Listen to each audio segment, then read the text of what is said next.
ഭയം, പേടി, ഭയത്തെക്കുറിച്ച് നമുക്കൊന്ന് സംസാരിക്കാം. അത് പറയുന്നതിന് മുമ്പേ ധ്രുപദ് എന്ന് പറഞ്ഞിട്ടുള്ള ഒരു 15 വയസ്സുകാരൻ്റെ ഒരു കവിതയുടെ 2 വരി ഞാൻ കേൾക്കാനിടയായി. ഭയം ഒരു രാജ്യമാണ്, അവിടെ നിശബ്ദത ഒരു ആഭരണമാണ്. വളരെ ആഴത്തിൽ നമ്മൾ മനസ്സിലാക്കേണ്ട 2 വരികളാണ്. ഭയം, ആരാണ് നമ്മളെ ഭയപ്പെടുത്തുന്നത്? അതിനുള്ള ഉത്തരത്തിനെക്കാട്ടും എളുപ്പം ആർക്കും നമ്മളെ ഇന്ന് ഭയപ്പെടുത്താൻ കഴിയുമെന്നുള്ളൊരു സാഹചര്യത്തിൽ കൂടിയാണ് നമ്മൾ പോകുന്നത്. രാഷ്ട്രീയം, മതം, ആശയങ്ങൾ, ജാതി, ഏത് വിഭാഗത്തിനും നമ്മളെ ഭയപ്പെടുത്താൻ പറ്റും. അത് ഈ വിഭാഗങ്ങളിലുള്ള തലപ്പത്തിരിക്കുന്ന ആൾക്കാരാവണമെന്നില്ല. സാമൂഹ്യ മാധ്യമത്തിൽ ഒളിച്ചിരുന്ന് മുഖം കാണിക്കാതെ ആരെയും ഇൻബോക്സ് വഴിയും പബ്ലിക്കായിട്ടും ഒക്കെ ഭയപ്പെടുത്താൻ, ആരെയും ഭയപ്പെടുത്താൻ പറ്റുന്നൊരു സാഹചര്യത്തിൽ കൂടിയാണ് നമ്മൾ പോകുന്നത്. ഇത് നമ്മളെ സമൂഹത്തിന് ഇൻ ദ ഫ്യൂച്ചർ എന്ത് ചെയ്യുമെന്നുള്ളത് നമ്മൾ അന്വേഷിക്കേണ്ട ഒരു സംഭവമാണ്. മുരളി ഗോപി ഒരു ഇൻ്റർവ്യൂവിൽ പറയുന്നത് ഞാൻ കേട്ടിട്ടുണ്ട്. അദ്ദേഹത്തിനോട് ഇടതുപക്ഷം വലതുപക്ഷം എന്നൊക്കെ പറയുന്ന സമയത്ത് അദ്ദേഹം പറഞ്ഞത്, ഇപ്പം എല്ലാ പക്ഷത്തിലും ഒരു ഫാസിസ്റ്റ് ചിന്ത, അതായത് ഡിസെൻറ്റ്, എതിരഭിപ്രായങ്ങൾ, വിമർശനങ്ങൾ, എല്ലാവരെയും നിശബ്ദമാക്കാൻ വേണ്ടിയിട്ടുള്ളൊരു പ്രവണത എല്ലാ വിഭാഗങ്ങളിലും ഉണ്ട് എന്നുള്ളത്. കാരണം വളരെ എളുപ്പമായിട്ട് മാറിയിട്ടുണ്ട്. ഇപ്പം എനിക്ക് ഭയം, ഒരു ഇൻഡിവിജ്വൽ എന്നുള്ള രീതിയിൽ എനിക്ക് ഭയമുണ്ടാവാം, നിങ്ങൾക്ക് ഭയങ്ങളുണ്ടാവാം. പക്ഷേ ആ ഭയങ്ങൾ ചിലപ്പോൾ വ്യക്തിപരമായിരിക്കും. പക്ഷെ നമ്മളെയൊക്കെ ഒരേപോലെ ഭയപ്പെടുത്തുന്ന സംഭവങ്ങൾ സമൂഹത്തിൽ ഉണ്ടാകുന്ന സമയത്ത് അതൊരു പ്രശ്നമാണ്. എനിക്ക് വന്നിട്ടുള്ള ചില കമൻറ്റുകൾ വഴി I wanted to take you through those comments. കമൻറ്റുകൾ എന്നെ ഭയപ്പെടുത്തുന്ന കമൻറ്റുകളോ എന്നെ ഭയപ്പെടുത്താൻ വേണ്ടി ഇട്ട കമൻറ്റുകളോ അല്ല കേട്ടോ. പക്ഷേ ആ കമൻറ്റുകളുടെ ഉള്ളിലെ ആശയങ്ങൾ നോക്കുന്ന സമയത്ത് ഭയപ്പെട്ടു പോകും. ഫ്യൂച്ചറിനെ പറ്റി നോക്കുമ്പം ഭയം വരും. ഒരു കമൻറ്റ് ഇതാണ്. ഇപ്പോൾ എമ്പുരാൻ എന്നുള്ള സിനിമയിൽ ഇപ്പോൾ ഭയങ്കര വിവാദമായിക്കൊണ്ടിരിക്കുന്ന ബജരംഗി എന്ന് പറഞ്ഞ ക്യാരക്ടർ കുറേ ഗുണ്ടകളെയും വെച്ചിട്ട് വന്നിട്ട് മുസ്ലിംസിന് അഭയം കൊടുത്ത ഒരു പാലസിൽ വന്നിട്ട് എല്ലാവരെയും കൊല്ലുന്നത്. ആ സമയത്ത് അതിനെക്കുറിച്ചിട്ട് ഒരു കമൻറ്റ് വന്നത്, അല്ല ഹിന്ദുക്കളെ ഇങ്ങനെ ആക്കാൻ പറ്റുമെന്നുണ്ട്. ആരാണ് ഈ ഹിന്ദു? അതിൽ നിങ്ങൾ ആ സിനിമ കാണുന്ന സമയത്ത്, എമ്പുരാൻ എന്നുള്ള സിനിമ കാണുന്ന സമയത്ത് ആ ബജ്രംഗി എന്നുള്ള ആ വില്ലൻ കഥാപാത്രവും കൂടെ ഓടി നടന്ന് വരുന്ന ഗുണ്ടകളെയും കാണുന്ന സമയത്ത് അവരുമായിട്ടാണോ ഹിന്ദു എന്നുള്ള നിങ്ങളെ ഐഡൻറ്റിഫൈ ചെയ്യുന്നത്? അല്ല, മുസ്ലിങ്ങൾ അഭയം ചോദിച്ച് വരുന്ന സമയത്ത് അവർക്ക് അഭയം കൊടുക്കുന്ന ആ സ്ത്രീയുടെ ക്യാരക്ടറാണോ നിങ്ങൾക്ക് ഹിന്ദു എന്നുള്ള രീതിയിൽ, അഭയം കൊടുക്കുന്നവരുടെയാണോ നിങ്ങൾ ഹിന്ദു എന്നുള്ള രീതിയിൽ കാണുന്നത്, അങ്ങനെ ഐഡൻറ്റിഫൈ ചെയ്യുന്നത്?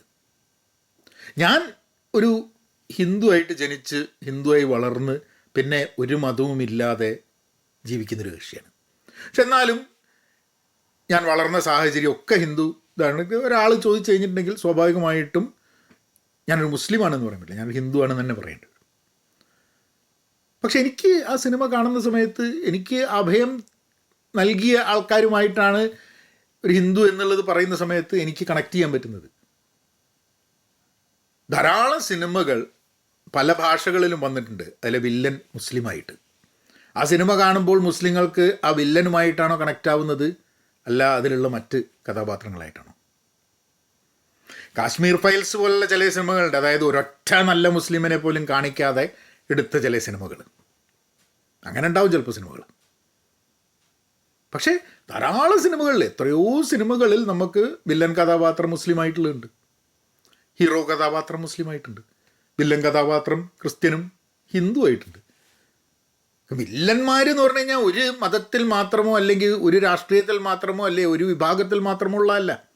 വില്ലന്മാരെല്ലാ സ്ഥലത്തും ഉണ്ട്. ഒരു ഫിക്ഷനായിട്ടൊരു കഥ എഴുതുന്ന സമയത്ത് സ്വാഭാവികമായിട്ടും അതിലൊരു സീൻ കാണിക്കുന്ന സമയത്ത് ഇതിപ്പോൾ നേരെ ഒരു മുസ്ലിമായി കാണിച്ചു കഴിഞ്ഞിട്ടുണ്ടായിരുന്നെങ്കിൽ ഈ പ്രശ്നം ഉണ്ടാകുന്ന ആൾക്കാർക്ക് വിഷമം വരില്ലായിരുന്നു. എന്തിനാണെങ്കിലും മതത്തിനെ കൊണ്ടുവരുന്നത്. അല്ലെങ്കിലും ഈ ഹിന്ദു ഹിന്ദുക്കളെ സംരക്ഷിക്കണം എന്നുള്ള ആരാണ് ഈ ഹിന്ദുത്വവാദികളുടെ അടുത്ത് പോയി പറഞ്ഞിട്ടുള്ളത്? എവിടുന്നാണ് ഇവർക്ക് തോന്നുന്നത് ഹിന്ദുക്കളെ സംരക്ഷിക്കേണ്ട ഇവരുടെ റോളാണെന്ന്? ഗാന്ധിയെ കൊന്നത് ഗോഡ്സെയാണ്. ഗാന്ധി ആരാ? ഹിന്ദു. ഗോഡ്സെ ആരാ? ഹിന്ദു. പക്ഷെ അതിൽ ഹിന്ദു മതത്തിന് പങ്കൊന്നുമില്ല ഈ കൊലപാതകത്തിൽ. പക്ഷേ ഗോഡ്സെയുടെ ചില ആശയങ്ങൾക്ക്, ഹിന്ദുത്വ ആശയങ്ങൾക്ക് അതിൽ പങ്കുണ്ട്. അപ്പോൾ അവിടെ മരിച്ചത് ഹിന്ദുവാണ്, കൊന്നത് ഹിന്ദുവാണ്. പക്ഷെ കൊല്ലാനുണ്ടായ സാഹചര്യം ഹിന്ദു അല്ലെ ഹിന്ദുയിസം എന്ന മതമോ ജീവിത രീതിയോ അല്ല, ഹിന്ദുത്വ എന്നുള്ള ഒരു ഫാസിസ്റ്റ് ആശയമാണ്. അത് ഏതൊരു ഭാരതീയനും മനസ്സിലാക്കേണ്ട സംഭവമാണ്. എത്ര മാറ്റി ഗാന്ധിയെ കൊന്നത് പഠിപ്പിക്കണോ, ഗാന്ധിയെപ്പറ്റി പറയണോ എന്നൊക്കെ കാര്യങ്ങൾ ചോദിച്ചാലും ആ സത്യം അവിടെ തന്നെ കിടക്കും, അല്ലേ? അപ്പം ഭയം എന്ന് പറയുന്നത് പല രീതിയിൽ നമ്മളെ ഭയപ്പെടുത്താൻ പറ്റും. പാസീവായിട്ട്, ആക്റ്റീവായിട്ട്, എല്ലാ രീതിയിലും നമ്മളെ ഭയപ്പെടുത്താൻ ആർക്കും പറ്റുന്നൊരു സാഹചര്യത്തിൽ കൂടിയാണ് നമ്മളുള്ളത്. വേറൊരു കമൻറ്റ് വന്നത് ഈ റിട്ടാലിയേഷനാണ്. ഗോദ്രയിലെ ആ ട്രെയിൻ കത്തിയതിൻ്റെ അതിൻ്റെ റിട്ടാലിയേഷനാണ് 2002 നടന്ന വംശഹത്യ എന്ന് പറയുന്നത്. നിങ്ങളൊന്ന് ആലോചിച്ച് നോക്കുക റിട്ടാലിയേഷൻ്റെ ഭാഗം. എനിക്കിപ്പോഴും ഓർമ്മയുണ്ട്, ഗോദ്രയിൽ ട്രെയിന് കത്തി എന്നൊക്കെയുള്ള ചർച്ച വരുന്ന സമയത്ത് വാർത്ത വായിച്ചപ്പോൾ ഭയങ്കര വിഷമം വന്നു. കാരണം എന്താ വെച്ചാൽ ഞാൻ പെട്ടെന്ന് ആലോചിക്കുകയാണ്, ഒരു ട്രെയിനിൽ നമ്മൾ നിൽക്കുന്നു, കുട്ടികൾ, പ്രായമായവർ, സ്ത്രീകൾ, ട്രെയിൻ കത്ത് പുറത്തേക്ക് പോകാൻ പറ്റാണ്ടിരിക്കുക. എന്തൊരു ദയനീയമായ മരണമായിരിക്കും. ഭയങ്കര വിഷമം വന്നിരിക്കും. അത് കഴിഞ്ഞിട്ട് പിന്നുള്ള നടന്ന സാധനങ്ങൾ വന്നപ്പോൾ അപ്പോഴാണ് ഞാൻ ആലോചിക്കുന്നത്, ഇപ്പം എൻ്റെ വളരെ ക്ലോസ് ആയിട്ടുള്ള ആരെങ്കിലും ഒരു ട്രെയിനിൽ ഇങ്ങനെ ഒരു കത്തി എന്ന് ഉണ്ടെങ്കിൽ അത് പല കാരണങ്ങൾ കൊണ്ടായിരിക്കാം. അത് കത്തിയതായിരിക്കാം, കത്തിച്ചതായിരിക്കാം, പറഞ്ഞ് കത്തിപ്പിച്ചതായിരിക്കാം. പക്ഷെ ഇതൊന്നും തീർപ്പ് കൽപ്പിക്കാൻ പറ്റാത്തൊരു സമയത്ത് ഇതിൻ്റെ ഒരു സൈഡ് പിടിച്ചിട്ട് ഞാൻ പോയിട്ട് ഇവരാണ് ചെയ്തത് എന്നൊക്കെ പറഞ്ഞ് വളരെ ഇന്നസെൻ്റ് ആയിട്ടുള്ള എത്രയോ കുടുംബങ്ങളെ, കുട്ടികളെ, സ്ത്രീകളെ, പ്രായമുള്ളവരെ, ഗർഭിണികളെ ഒക്കെ പോയിട്ട് കൊന്നുകൊടുക്കുക ഞാൻ ചെയ്യില്ല. അങ്ങനെ ചെയ്യണം തന്നെ എനിക്ക് തോന്നുന്നില്ല. അങ്ങനെ ആർക്കാരും ചെയ്ത് കണ്ടു കഴിഞ്ഞിട്ട് അതിന് സപ്പോർട്ട് ചെയ്യണം തന്നെ എനിക്ക് തോന്നുന്നില്ല. അതിന് റിട്ടാലിയേഷൻ, റിവെഞ്ച് എന്ത് വേണമെങ്കിൽ നിങ്ങൾ പേരെടുത്ത് കൊടുത്താലും അതിനെ എനിക്ക് അംഗീകരിക്കാൻ വലിയ ബുദ്ധിമുട്ടാണ്. നിങ്ങൾക്ക് പറ്റുമോ? പിന്നെ ആ വംശഹത്യ നടത്തി എന്ന് ഉറപ്പുള്ള ചില ആൾക്കാരെ ശിക്ഷിച്ച് അവർ പുറത്തു വരുന്ന സമയത്ത് മാല ഇട്ട് സ്വീകരിക്കുക, ലഡു വിതരണം ചെയ്യുക. ഏത് മനുഷ്യർക്കാണ് അത് തോന്നുക? ഇത്രയും ക്രൂരതയോടെ എത്രയും ആൾക്കാരെ കൊന്നിട്ട് അതിന് ഉത്തരവാദിയാണ് എന്ന് കണ്ടിട്ട് ശിക്ഷിച്ച ആൾക്കാർ പുറത്തു വരുമ്പോൾ അവരെ മാലിട്ട് സ്വീകരിക്കാനും അവർക്ക് മിഠായി വിതരണം ചെയ്യാനൊക്കെ എങ്ങനെയാണ് മനുഷ്യർക്ക് തോന്നുക? അതൊക്കെ വർഷങ്ങൾ കഴിഞ്ഞിട്ട് അത് ആലോചിക്കുമ്പോഴും ഭയം എന്നൊരു സംഭവം ഇല്ലേ?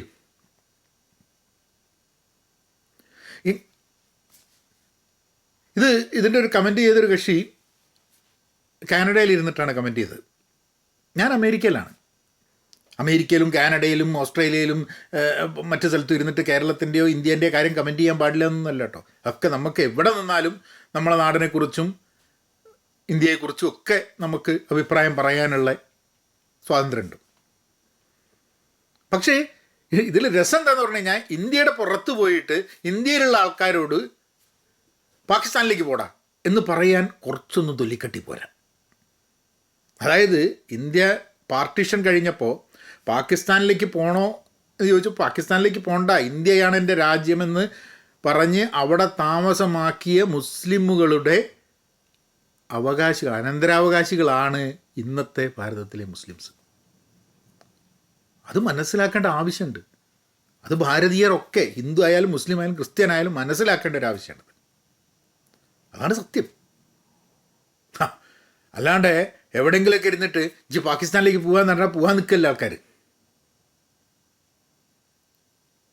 പിന്നെ ഒരു കമൻറ്റ്, ജോസഫ് മാഷയുടെ കൈവെട്ടിയതില്ലേന്ന് വെച്ചാൽ 2002 നടന്നൊരു വംശഹത്യ, എത്രയോ വർഷങ്ങൾ കഴിഞ്ഞിട്ട് നടന്ന ജോസഫ് മാഷയുടെ കൈവെട്ടുന്നതും കൂടിയിട്ട് അത് രണ്ടും തമ്മിൽ എന്താ ബന്ധം? ജോസഫ് മാഷയുടെ കൈവെട്ടിയപ്പോൾ കേരളത്തിൽ എല്ലാ മതത്തിലും എല്ലാ രാഷ്ട്രീയത്തിലും പെട്ട ആൾക്കാർ അതിനെ അപലപിച്ചിട്ടുണ്ട്, അതിനെതിരെ സംസാരിച്ചിട്ടുണ്ട്. അദ്ദേഹത്തിൻ്റെ പുസ്തകം വന്നപ്പോൾ ആൾക്കാർ വായിക്കുകയും ചർച്ച ചെയ്യുകയും സംസാരിക്കുകയും ചെയ്തിട്ടുണ്ട്. ഇന്നൊരു വിക്റ്റിമാണ് ജോസഫ് മാഷ്, അല്ലേ? മതതീവ്രതയുടെ ഒരു വിക്റ്റിമാണ്. പക്ഷെ വർഷങ്ങൾ കഴിഞ്ഞിട്ട് നടന്ന ആ സംഭവത്തിന് 2002 അവിടെ കൂട്ടക്കൊല നടത്തിയ പാവപ്പെട്ടവർ ആയിട്ട് എന്ത് ബന്ധം അതിനുള്ളത്? എല്ലാ വിഭാഗത്തിലും നമ്മളെ പേടിപ്പിക്കാനും നമ്മളെ സൈലൻ്റ് ആക്കാനും വേണ്ടിയിട്ടുള്ള വളരെ എളുപ്പമാവുന്നൊരു കാലത്ത് കൂടിയാണ് നമ്മൾ പോകുന്നത്. നമ്മൾ സ്വയം അന്വേഷിക്കണം, നമ്മളെ സമൂഹം ഫ്യൂച്ചറിൽ നമ്മളുടെ കുട്ടികൾക്ക് വേണ്ടി എങ്ങനെയുള്ളൊരു സമൂഹമാണ് വേണ്ടതെന്നുള്ളത്. ഭയത്തോടെ ജീവിക്കുന്നവരാവണോ അവർ? ധൈര്യത്തോടെ ജീവിക്കുന്നവരാവണോ? അവരുടെ മനസ്സിൽ വെറുപ്പാണോ വേണ്ടത്, അല്ല സ്നേഹമാണോ വേണ്ടത്? വെറുക്കാനും സ്നേഹിക്കാനും ഒക്കെ ഉള്ള ഓരോരുത്തരുടെ അവകാശമാണ്. ആൾക്കാർക്ക് വെറുപ്പുണ്ടാവാം, ആൾക്കാർക്ക് സ്നേഹമുണ്ടാവാം. പക്ഷെ ഭയപ്പെടുത്താനുള്ളൊരു അവകാശമൊന്നും ആർക്കും ഇല്ല. എന്നെ പലരും ഭയപ്പെടുത്താൻ ശ്രമിച്ചിട്ടുണ്ട്. അത് എല്ലാ രാഷ്ട്രീയ പാർട്ടി, എനിക്ക് തോന്നുന്നത് എല്ലാ രാഷ്ട്രീയ പാർട്ടിയിൽ നിന്നും എനിക്ക് എപ്പോഴെങ്കിലുമൊക്കെ ആയിട്ട് ഭീഷണി വന്നിട്ടുണ്ട്. എല്ലാ മതവിഭാഗത്തു നിന്നും വന്നിട്ടുണ്ട് ഭീഷണി. എനിക്ക് തോന്നുന്നു ഞാൻ അഭിപ്രായം പറഞ്ഞത് എന്തെങ്കിലും അഭിപ്രായം ആൾക്കാർക്ക് ഇഷ്ടപ്പെടാത്തതാണെങ്കിൽ അവിടെ നിന്നൊക്കെ ഭീഷണി വന്നിട്ടുണ്ട്. എന്തിന്? സിനിമാ നടന്മാരുടെ ഫാൻസ് അടക്കം ഭീഷണിപ്പെടുത്തിയിട്ടുണ്ട്. ചില സന്യാസിമാരുടെ ഗോഡ് മെൻ ഗോഡ് വുമൺ അവരെ പറ്റി പറഞ്ഞു കഴിഞ്ഞിട്ടുണ്ടെങ്കിൽ അതിൻ്റെയും.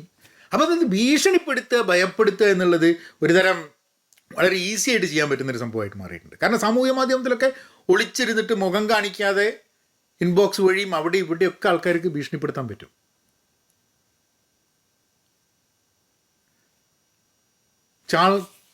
കാൾ സാൻബർഗിൻ്റെ ഒരു കവിത ഉണ്ട്. ആ കവിതയിൽ ഞാൻ പലപ്പോഴും പറഞ്ഞിട്ടുള്ളൊരു കവിത. അതിൽ അച്ഛൻ മകനോട് പറയുന്നൊരു സംഭവമുണ്ട്. ജീവിതത്തിൽ വളരെ ഗണ്യമായ തീരുമാനങ്ങൾ എടുക്കുന്നത് ഒറ്റപ്പെട്ട മുറികളിലായിരിക്കുന്നത്. ജീവിതത്തിൽ ഒരു മാറ്റം വരണമെന്നുണ്ടെങ്കിൽ, സമൂഹത്തിൽ മാറ്റം വരണമെന്നുണ്ടെങ്കിൽ അതിനുവേണ്ടി ചെയ്യേണ്ട കാര്യങ്ങൾ ചെയ്യാൻ നമ്മൾ ഒറ്റയ്ക്കായിരിക്കുമെന്നുള്ളത്. ആൾക്കാർ പലപ്പോഴും മൗനമാവുന്നത് ആ ഒരു റിയലൈസേഷൻ്റെ കാരണം കൊണ്ടാണെന്ന് എനിക്കിടയ്ക്ക് തോന്നാറുണ്ട്. കാരണം നമ്മളിപ്പം എന്തെങ്കിലും കാര്യങ്ങൾ പറഞ്ഞു, എന്തെങ്കിലും ഒരു കാര്യത്തിൽ അഭിപ്രായം പറഞ്ഞു, അതിൻ്റെ മുകളിൽ നമുക്ക് എന്തെങ്കിലും പ്രത്യാഘാതങ്ങൾ വന്നു, നമ്മുടെ ജീവിതത്തിന് എന്തെങ്കിലും കോട്ടം വന്നിട്ടുണ്ടെങ്കിൽ നമ്മളെ കൂടെ ആൾക്കാരുണ്ടാവുമെന്ന് പ്രതീക്ഷിച്ചൊന്നും വെച്ച് പുലർത്തുന്നതിൽ വലിയ അർത്ഥമൊന്നുമില്ല. ആൾക്കാരുണ്ടാവാം, ആൾക്കാരുണ്ടാവാതിരിക്കാം. ചിലപ്പോൾ നമ്മളുടെ കൂടെ ഉണ്ടാവുമെന്ന് വിചാരിക്കുന്ന ആൾക്കാർ തന്നെ പറയും, അല്ല ഇതൊക്കെ ഇങ്ങനെയൊക്കെ ഉണ്ടാവുമെന്നുള്ളവനെ അറിയേണ്ടതല്ലേ, അവനൊക്കെ ഒന്നും കൂടി ഒന്ന് മനസ്സിരുത്തിയിട്ട് വേണ്ട കാര്യങ്ങൾ പറയാം. പറയുന്ന കാര്യമൊക്കെ അംഗീകരിക്കുന്നുണ്ടെങ്കിലും ഇത്ര വേണ്ടീനോ എന്ന് വയ്ക്കും.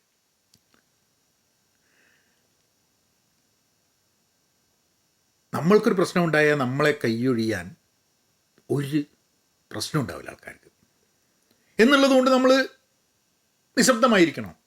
നമ്മൾ സംസാരിക്കുന്നത് ആൾക്കാർ കൂടെ ഉണ്ടാവുമെന്ന് വിചാരിച്ചിട്ടേ ആയിരിക്കരുത്. നമ്മൾ സംസാരിക്കുന്നത് അതാണ് ശരിയെന്ന് തോന്നുന്നത് കൊണ്ടാണ് നമ്മൾ സംസാരിക്കുന്നത്.